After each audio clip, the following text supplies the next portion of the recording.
So maybe we will have a Nehemian revolt. Nehemiah was an Old Testament person, and here is a part of the Old Testament text about him.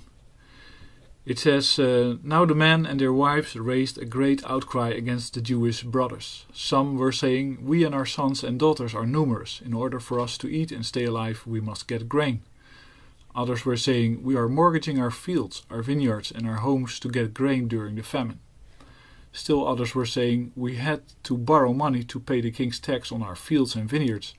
Although we are the same flesh and blood as our countrymen, and though our sons are as good as theirs, yet we have to subject our sons and daughters to slavery.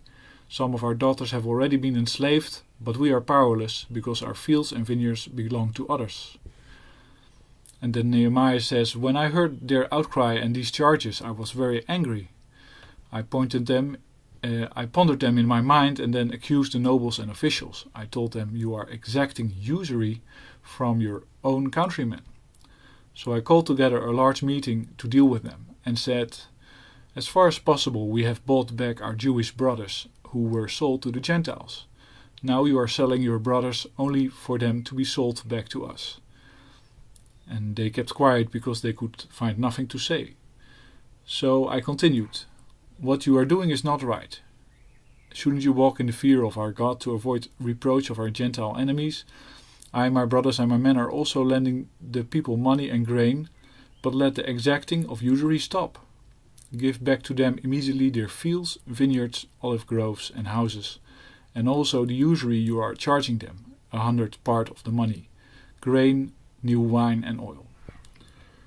And they responded, "We will give it back," they said, "and we will not demand anything from them.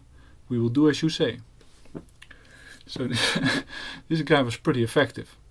He basically made up his mind, got together the people, and told whoever was charging usury what to do. And so this might be a good inspiration for anybody that wants to pick up some motivation to get together and go to Wall Street and tell them just to cut off the usury and cut off the abuse, because it's really I don't think many people can tolerate it anymore. Thanks for listening.